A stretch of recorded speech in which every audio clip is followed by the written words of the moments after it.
Welcome to Bed Crime Stories podcast. I'm your host, T. Good morning, good afternoon, good evening, bed crimers. As always, I wish you the best. To anyone new here, a warm welcome. Thank you for checking out my channel. Let me just ask that after listening to or watching this video, if you learned something or enjoyed it, please do me a favor and smash that like button. Now, let's dig in. Happy Friday, everybody. Hope you're all doing really well. Today, I want to chat a little bit more about that latest police body cam footage from October 14th of 2022 when suspect Brian Kohberger was pulled over on the campus of WSU for going through a red light. This video is the first time that we can hear his voice clearly and see his face up close. The video with his dad in the car was muffled, and it was hard to hear Brian's voice. In this newly released video, we can definitely hear his voice, see how his mouth moves when he speaks, look clearly at his eyes, and get a feel for his overall demeanor and vibe. Thus, these few minutes of footage are really fascinating, and I have to say, seeing his face appear in the lower right-hand side of the screen,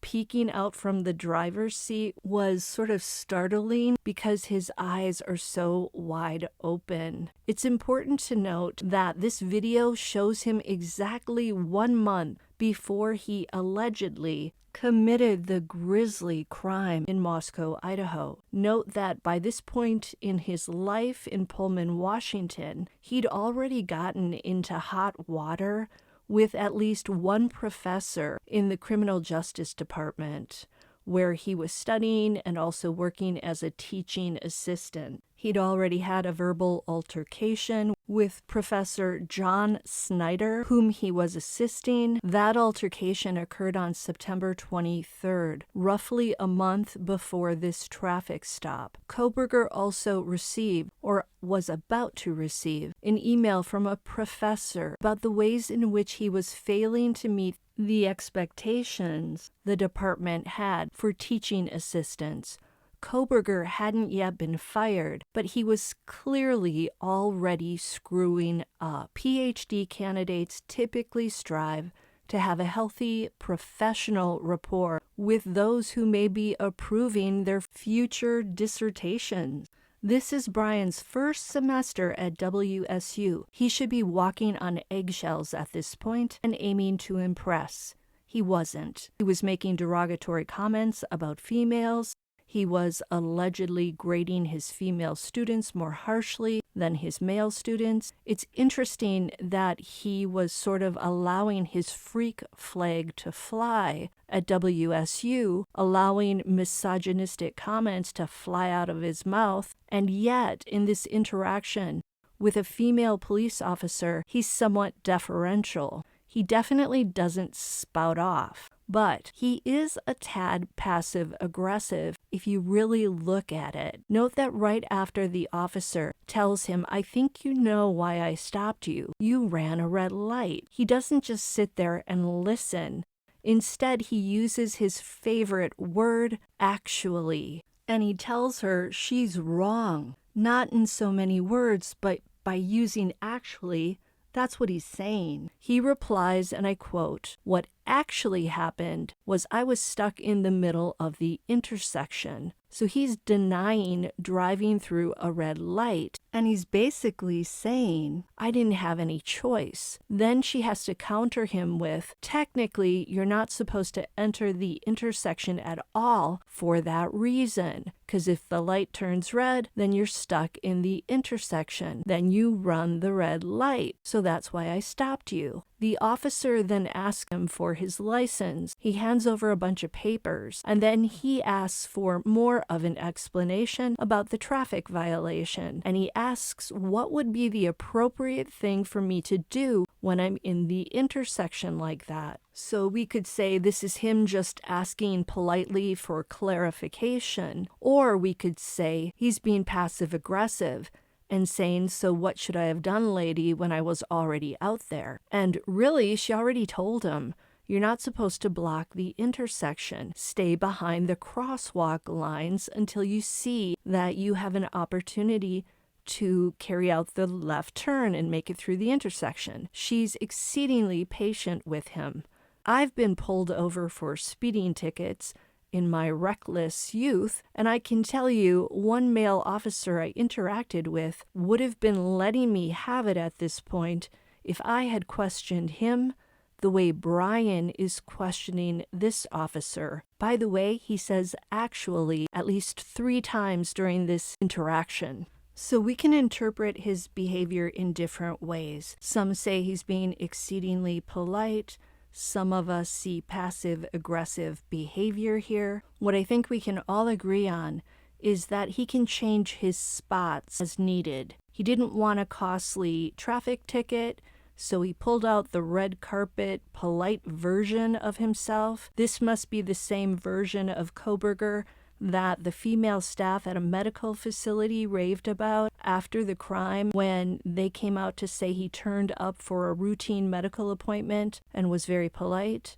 And the same Brian Kohberger who managed to get a letter of recommendation from that professor at DeSales University for the PhD program. This makes me wonder why he couldn't maintain that polite facade while working as a teaching assistant at WSU. Can he only be polite and charming in short bursts? He wants something, like to get out of a ticket or to get a letter of recommendation. But when he has to interact daily over a long period, do his true colors eventually come out? Back to the traffic stop. I do feel that he speaks a lot and more than necessary during this stop.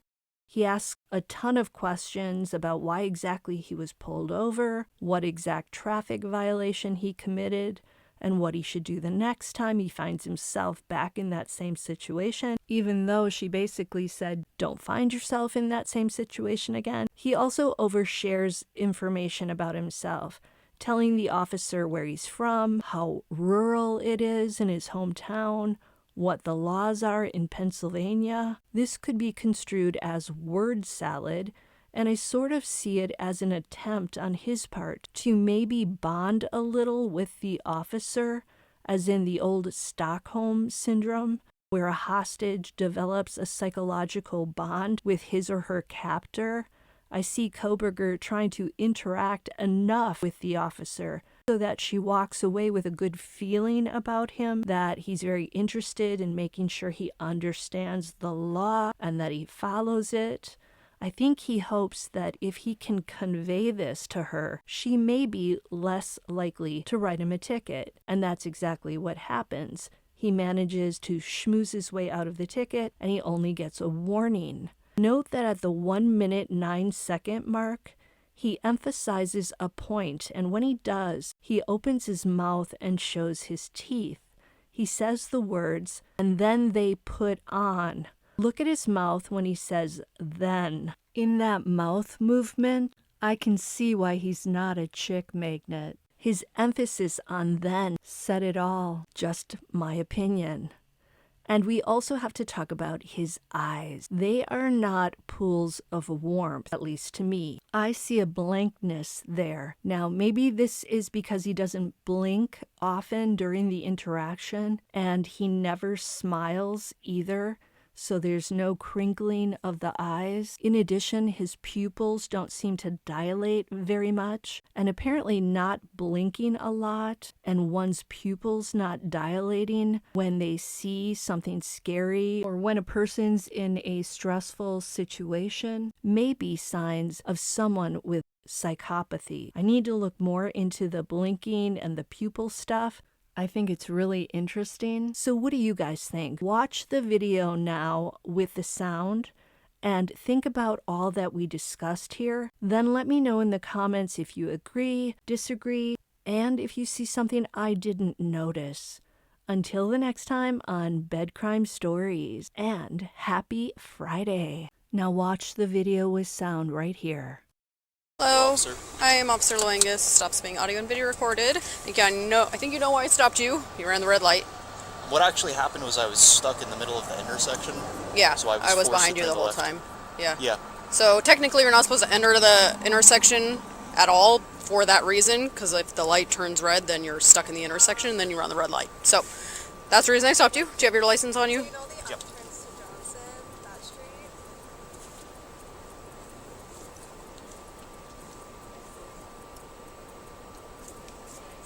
Do you have the registration and insurance? Yes. Do you remember where you pointed to when you Yeah, so if, like, you know that Let me light just get this for you out. just before it? You what? I'm just gonna get this out for you. Okay. That street. What?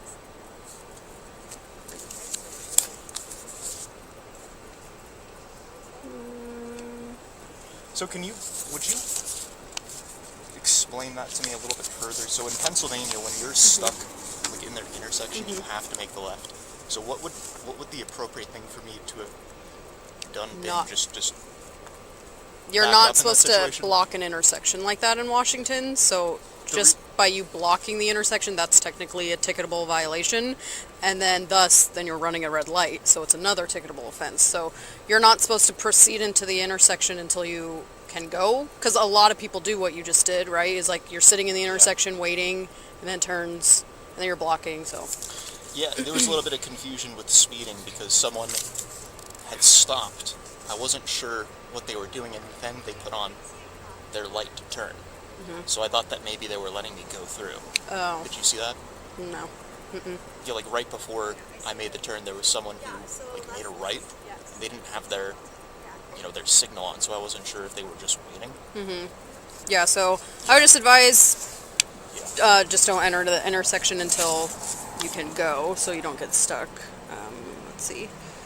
But in that situation, the best thing to do then would be back up and not. I don't know if there's a best I- thing I to do in couldn't- that situation, because you're either going to back up into somebody Yeah. or you're going to run a red light. So, or you're going to be sitting in an intersection. Yeah. There's not really a great option there. Yeah, I was just slightly into the crosswalk, so. Yeah, where I'm from Pennsylvania, we actually don't have like crosswalks. Oh, So even if interesting. you're kind of slightly, there's a little bit more leeway as well. Like there are a few lines. Like there's one white line and there's another one in front. Like there's like a certain Yeah. margin from which you can actually kind of put your vehicle, place your vehicle. Yeah. Yeah, so I know laws vary state to state, but there is a law Yeah. in Washington for blocking an intersection like that, proceeding through when Yeah. you don't, when you're just stalling. I forget the actual verbiage. I can find it for you, but it's like stalling, blocking an intersection. Yeah. I'm just curious about the law. I don't mean to. Oh no, yeah, I yeah, can not, find like, it for you. disagreeing with Yeah. anything. But, 1 second. That looks good on a Hyundai. I don't see Pennsylvania registration like at all. Okay, let's see. Expires November 22nd, or 2022. Okay. And, yeah, one of those is actually. yeah, okay, that looks good. I'll hand that back to you. I'm just gonna go check your info. I'll try to find that RCW, the law for you, and I'll be right back. Thank you. All right.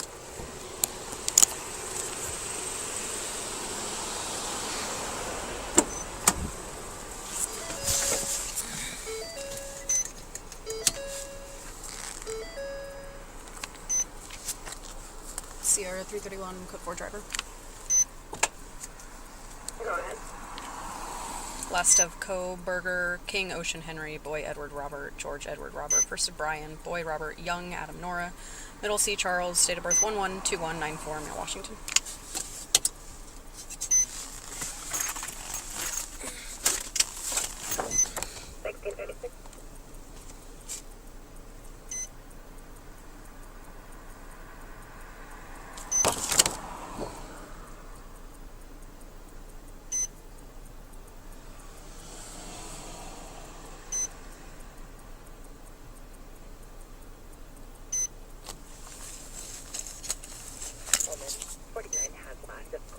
George Union Robert Adam Lincoln, first parent Tom Adam Robert Young Nora in custody.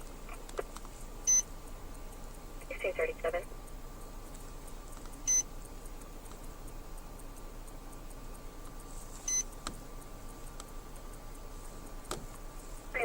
Sierra driver. Go ahead.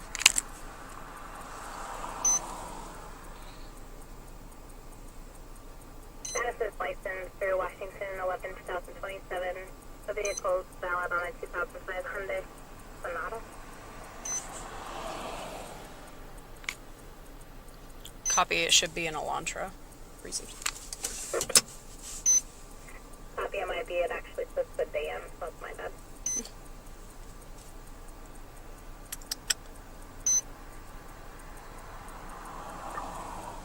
Sierra 334 stopping. 334. King 568889 through Idaho. Will be stadium and Q parking lot. 1638.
Okay, so I found it. So I don't know what in Pennsylvania where you go to find laws, but in Washington it's called the Revised Code of Washington.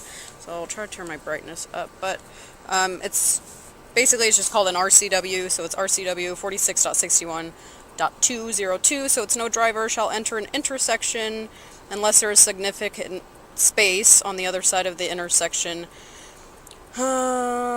To accommodate the vehicle, he is operating without obstructing the passage of other vehicles, despite any traffic control signal indications to proceed. So you had a green light, so you're thinking you can go, but you're blocking the intersection. Yeah. So that's, if you're ever curious in any laws in Washington, just Revised Code of Washington.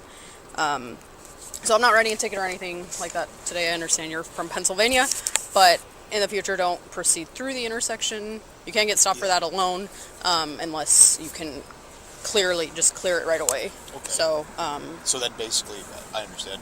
you're just supposed to wait behind the white line. Drivers do it all the time, It but never even occurred to me that that was actually something wrong. But yeah. well, except for the fact that I was blocking the crosswalk, which is why Yeah. I went through. And states vary a lot from laws. Like Pennsylvania might not even have that law, but in Washington we do. I'm actually just from a very rural area, so we just don't have crosswalks. Oh, Unless I visit an area where there are Gotcha. crosswalks, and then it's not very frequent. yeah. Yeah, I do apologize if I was asking you too many questions about the law. I wasn't trying to No, not at disagree all. with Like you I or something. understand you're not from here, so if you don't, a lot of people don't know a bunch of laws. Like I only know it because this is